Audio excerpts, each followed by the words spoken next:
Learning objectives. After completing this digital module, learners will be able to understand the concept of employment generation and its relation with country's GDP.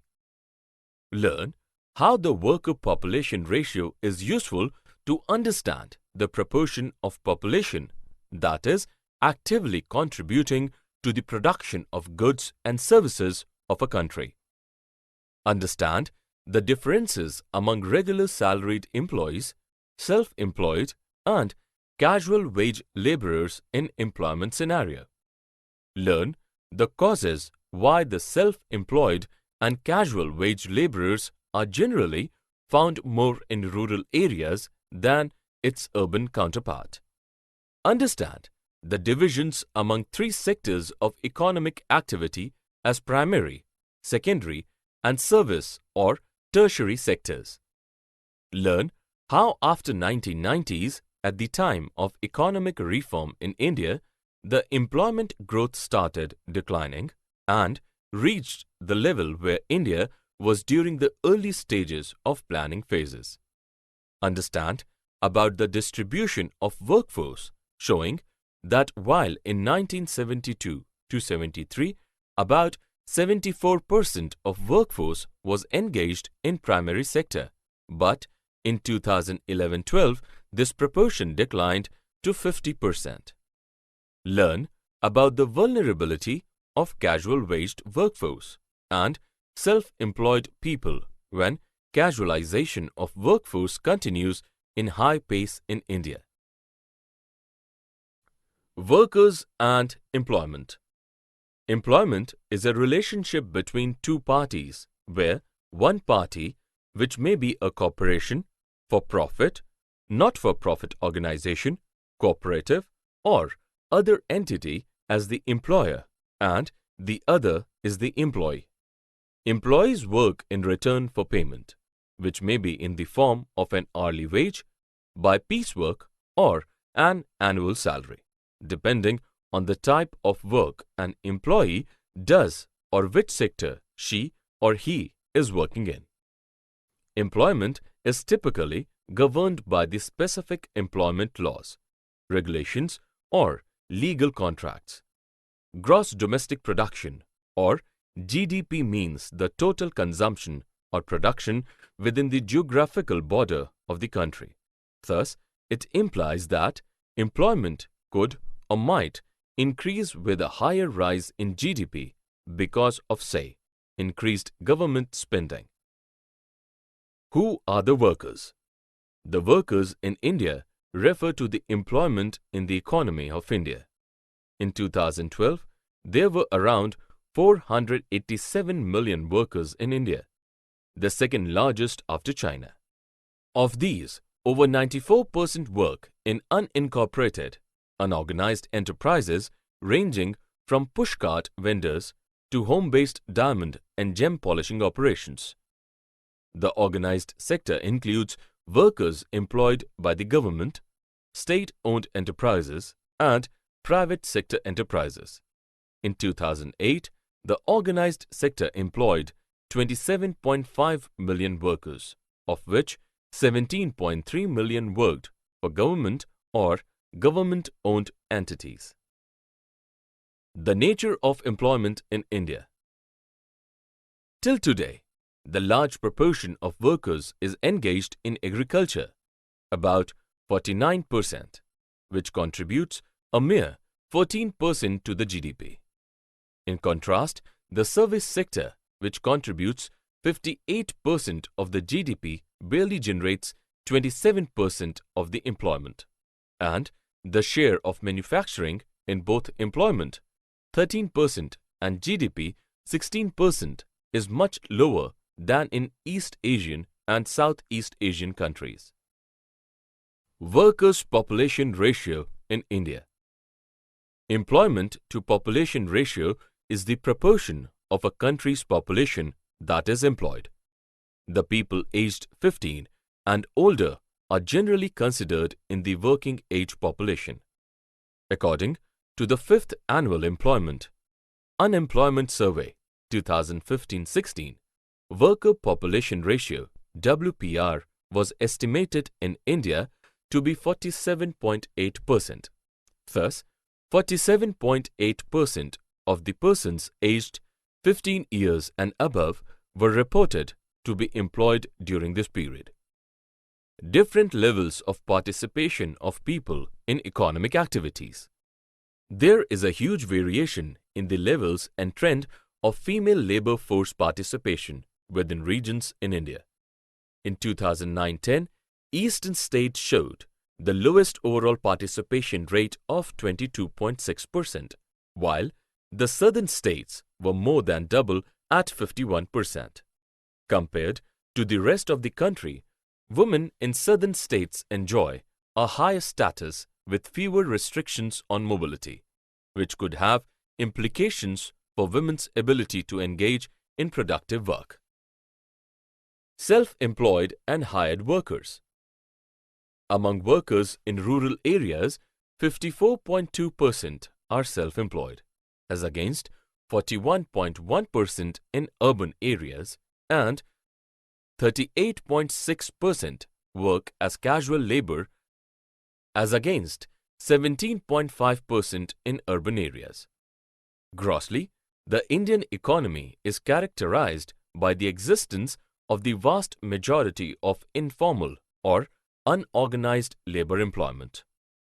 As per a survey carried out by the National Sample Survey Organization (NSSO) in 2009-10, the total employment in the country was of 46.5 crore, comprising around 2.8 crore in the organized and the remaining 43.7 crore workers in the unorganized sector. Out of these workers in the unorganized sector, there are 24.6 crore workers employed in agricultural sector, about 4.4 crore in construction work, and remaining in manufacturing and service. Employment in firms, factories and offices. In primary sector, agriculture and mining or quarrying are the prominent economic activity. Almost two-thirds of the total workforce earns their livelihood through farming and other allied sectors like forestry, lodging and fishing, which accounts 18% of the GDP. These sectors provide employment to 60% of the country's total population. About 43% of the country's total geographical area is used for agricultural purposes. After independence, additional areas were brought under cultivation and new methods, practices and techniques of irrigation and farming were introduced by the government. Shift to primary to secondary sector. Due to uncertainty in agriculture and the presence of many landless agricultural laborers in the sector, it has been seen that the shift of workforce happens from agriculture to secondary sector, like in manufacturing, electricity, gas and water supply, and construction industries. Many of the contractual laborers whom we see in the construction sites in the urban areas, in private and even in governmental projects, most of them are the laborers who left agriculture and came in the cities for alternative employment opportunities. Service sector as the highest GDP earner in India. The services sector is the key driver of India's economic growth. The sector is estimated to contribute around 54% of India's gross value added in 2017-18 and employed 28.6% of the total population.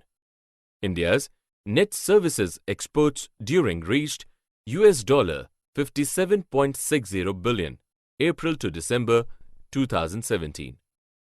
It includes trades, transports and storages and services like banking, finance, telecom and else. Out of overall services sector, the subsector comprising financial services, real estate, and professional services contributed to $305.8 billion or 20.5% to the GDP. The subsector of community, social and personal services contributed $188.2 billion or 12.6% to the GDP. Growth and changing structure of employment. The major objectives of economic reform is accelerating growth and expanding the employment opportunities.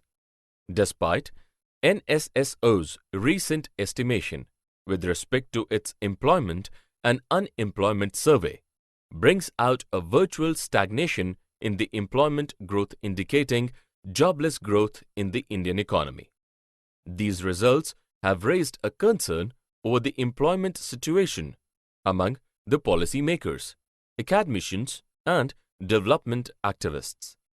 Census classifies workers into two categories, that is, main and marginal workers.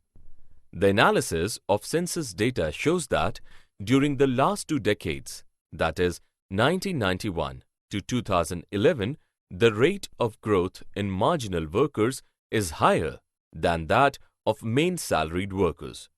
The rate of growth in main workers had accelerated during 1990s when compared with previous decade 1980s, whereas among marginal workers it accelerated during the same period.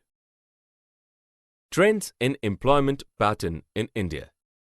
The important trends as emerged in the workforce participation is that the rates for females are significantly lower than that of males in rural areas, while more than half of all the rural males versus the corresponding percentage for females was between 1/5 and 1/3 by various measures. Secondly, the daily status participation rates were the lowest and the usual status measures of WPR were the highest for any particular year, with the weekly status falling in between. Thus, the self-employment continues to be the sustaining employment provider in large areas of the country. Casualization of workforce. Between 2004 and 5 and 2009 to 10, the number of casual workers grew by 21.9 million, while growth in the number of regular workers nearly halved, that is, compared with the period between 1999 to 2000 and 2004 to 2005 to 5.8 million. The number of the self-employed dominated by agricultural workers declined by 25.1 million. Analysts say that this is being caused by the country's archaic labor laws and by the partly exclusive nature of economic growth. Informalization of Indian workforce. In 2012, it was seen that among 30 million formal sectors workers in India, 18 million worked in the public sector. Formal, non-farm payroll from a social security perspective is estimated at about 7.5 crore. The formal, non-farm payroll from a tax definition is estimated at 12.7 crore, according to a recent survey as expressed. These estimates are for formal non-farm payroll, ranging from 31% in case of social security defined formality and 53% in the case of tax-defined formality. Workforce employed in informal sector. Ever since the initiation of the liberalization policies in the early 90s, informalization of jobs has become a matter of concern. Growing competition combined with increased market opportunities and limited resources have led to the emergence of an informal economy. The predominance of the informal sector has led to a situation of the benefits of economic growth being concentrated among few, with a growing proportion of the population living as working poor. But it is the unorganized sector, the share of formal employment marginally increased from 0.3 to 0.4%, and that of informal employment declined marginally from 99.7 to 99.6%. On the whole, the number of formally employed increased from 33.41 million in 2004 to 2005 to 38.56 million in 2011-2012, while informally employed increased from 426.20 million to 435.66 million during this period. Ahmedabad Textile Mills, a case study. Formal becomes informal. About 50,000 textile mill workers in Ahmedabad city were laid off during 1990s. The move to obtain compensation and rehabilitation for these workers floundered on the weakness of the struggle, as number of workers who were available for pressing their claims and taking to some kind of activism dwindled. The motivation of leaders declined and the struggle slowly frittered away. Unemployment. According to NSSO, the unemployment can be defined as the persons who, owing to lack of work, had not worked but had either sought work through employment exchanges, intermediaries, friends or relatives, or by making applications to prospective employers, or had expressed their willingness or availability for work under the prevailing conditions of work and remuneration are considered as seeking or available for work.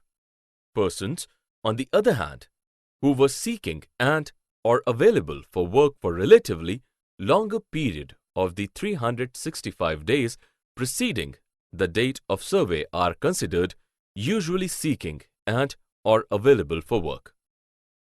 How unemployment is measured in India. The National Sample Survey Organization NSSO provides three different estimates of employment and unemployment based on different approaches or references periods used to classify an individual's activity status.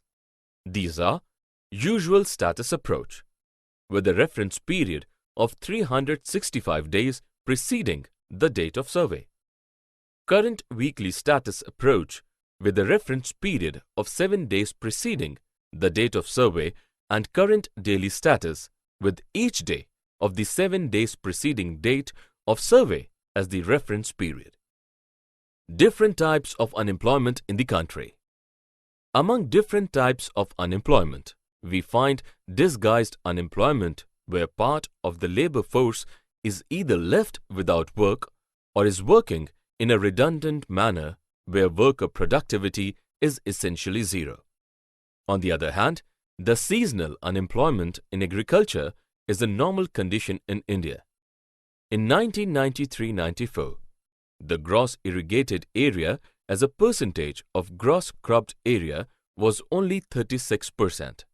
This implies that farmers cultivating approximately 75% of the land remain involuntarily unemployed for 4 to 6 months, unless they find some temporary employment in this period. Government and employment generation. Erstwhile, a labor law, which was later renamed as the Mahatma Gandhi National Rural Employment Guarantee Act, MNREGA, which aims to guarantee the right to work for all. It aims to enhance livelihood security in rural areas by providing at least 100 days of wage employment in a financial year to every household whose adult members volunteer to do unskilled manual work. The Act was finally accepted in the Parliament and commenced implementation in 625 districts of India. Based on this pilot experience, NREGA was scoped to cover all the districts of India from 1st April 2008. In its World Development Report 2014, the World Bank termed it a stellar example of rural development. Another aim of Manrega was to create durable assets such as roads, canals, ponds, wells. It was fixed that the Manrega is to be implemented mainly by Gram Panchayats. Labor-intensive tasks like creating infrastructure for water harvesting, drought relief and flood control were also preferred. Direct and indirect employment opportunities. For an example, if an iron and steel company undertaken by the union government increases its productivity, it will require to hire some employees to look after this additional workload, which will be called direct employment under public sector. Due to this increment in productivity, the private organization engaged in dealing with the government-run firm will also recruit people to look after the buying and selling in between public and private organizations. This is indirect employment generation by the government. Other employment generation programs. In order to help in rural employment generation, rural health development works, road building, several other houses development have also been performed by the government to facilitate rural people to get their daily wages. Summary. Let us summarize what we have learnt. During 2011-12, India had about 473 million strong workforce, of which most of them were resident of rural India. During 2011-12, the worker population ratio for men was 54.3 in rural area and 54.6 in urban area. For women, they were 24.8 in rural and 14.7 in urban population. In entire workforce in India, self-employed are 52%, casual laborers are 30% and regular salaried employees are 18%.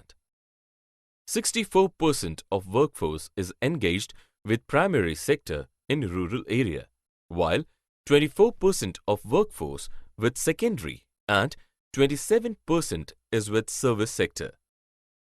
During post-reform period, India has been witness to employment opportunities in the service sector. These new jobs are found mostly in the informal sector and the nature of opportunities being also mostly casual. Government is the major formal sector employer in the country. Disguised unemployment is a common form of unemployment in rural India. There has been a change in the structure of the workforce in India.